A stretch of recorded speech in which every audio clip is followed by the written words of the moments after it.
Your president, Mr. Punithan, has said recently that the Indian community doesn't need temporary or ad hoc solutions. We need permanent, realistic development agendas. So, as the head of communications, what are the development agendas that MIPP would like to see implemented for the benefit of the Indian people?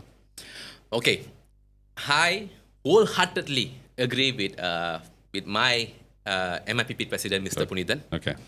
Brother Vinod, we can't slap a plaster on a 67-year-old cancer Of course.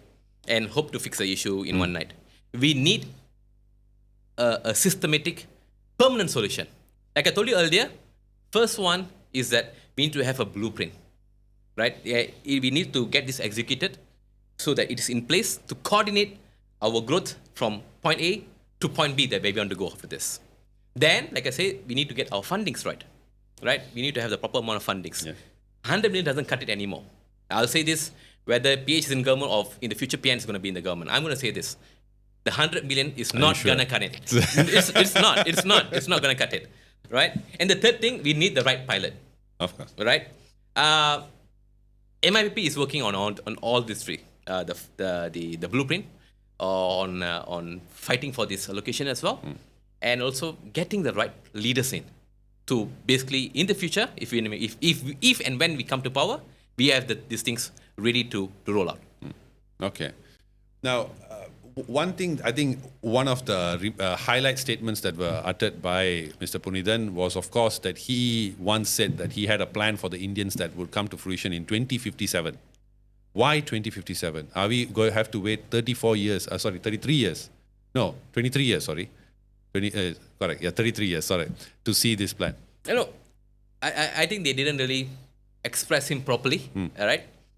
He was telling that he has a long-term plan for the Indians, right? That's what he meant. But it doesn't mean that there's not going to be any changes that are going to happen from now to then. He has short-term, mid-term, and also long-term plans.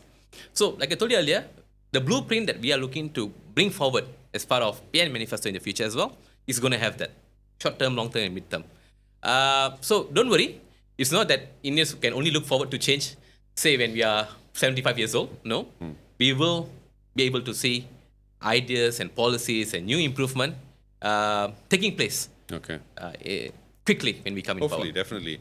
Now, obviously, every Indian voter, I think deep down inside, we want to see proper representation. That's what we need, because that's been lacking, right? Ever since from the MIC days and all that, we've really seen that lacking. Now, I want to get your thought in this. When we know that your president was an ex-MIC member and all that, can we expect something different? Of course.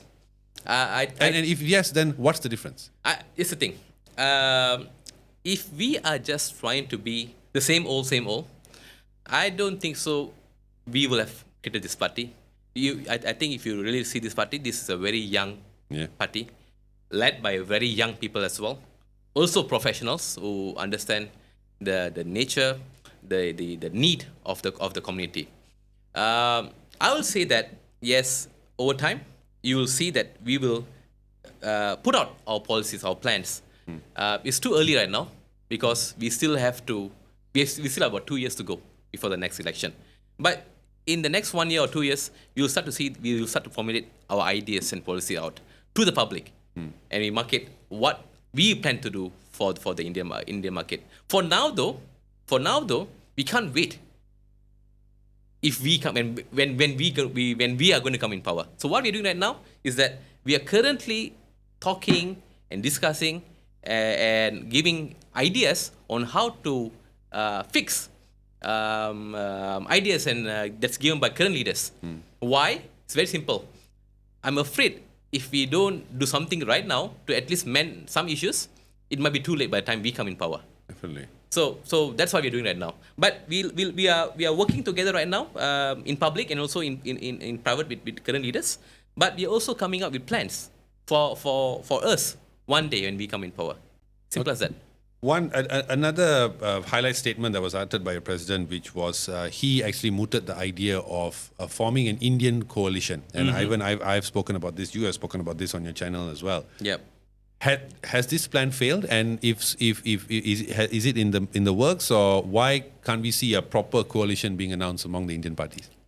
We are, as you know, MIP came into place, the first thing that we did was we wanted to get a lot of Indian parties to come together, sit down, discuss the Indian issues. I think we have some support, like I told you, from Urume and DHPP, we have from Bersekutu, and we had the discussion. Will I say that we got it from every other leaders from especially from the government?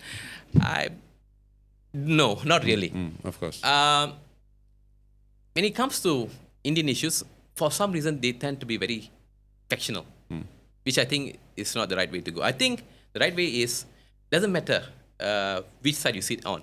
When it comes to Indian needs and Indian vision, we all should come together and sit down and figure out what and where we want to bring the community, right? So that's what we're trying to do, and we are still having this open invitation for all of them to come together on the table to sit down. Let's see if they make it. Okay, but I mean, just to go back to MIPP, what are some of the key issues that your party have spotted as the key problems with the Indian community? What are the key issues? Yeah.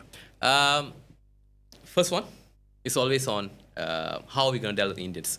There's multiple pillars that we have to look at. First one is obviously education.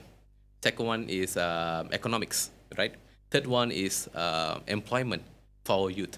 So let's go one by one. Yeah. Education. Like I told you earlier, our Tamil schools are in disarray. Our Tamil schools still look like it was built in 1950s, even to this very day. Some of the schools have all this lantai. No, they don't have tables. I think the other day, one of the school actually asked me for a board. This is 2024, so we have to fix that. And there's also reducing number of intakes, our student intakes in our school. So we have to somehow figure out a pathway to bring in our students from preschool all the way up to primary. But after they finish primary, there's no pathway beyond that to secondary, even tertiary. All right, some people might say, look, tertiary there is what? There's AIMS. But go and look at AIMS today. It's made mainly of other people, not really Indians. We need a pathway from preschool all the way up to tertiary. Like how the Malays have it, right? The Chinese have it. The Indians need one as well. The Indians need one as well. There's nothing racist about this. It is just giving us a pathway. Yeah, definitely. We are talking about Indian problems. Indian not problems, racist. right? Right. Next one, our youth.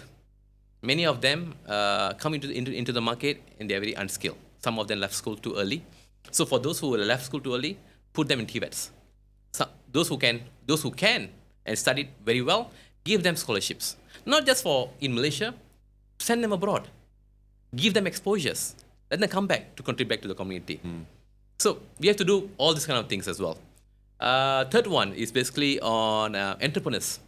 Malaysia is becoming the next big data center hub, right? It's happening in Johor. Yeah. Can we build something for Indians over there? Man, Indians are well known for IT. We have a good pool of talents here. Can we get this pool of talent reskilled, upskilled, so that they can be part of that pie as well? So that's what we need to look at. Give them grants, give them business incubators, give them training, get business set up, get partnerships in, get them to build jobs, get them to give access to Indians as well. That's where I'm looking at. Definitely. The third one is basically welfare. A lot of Indians are still sick. I think Mitra's big chunk of money goes for welfare. Do you know that? Yeah. Dialysis and whatnot. They're very welfare oriented. So it's supposed to be transformation, but it's not. But I think we still need to have a budget for taking care of people who are sick and needy. So we need to have that. So these are all the different pillars that we're currently looking at, and we're trying to see how we can basically come up with ideas to fix this.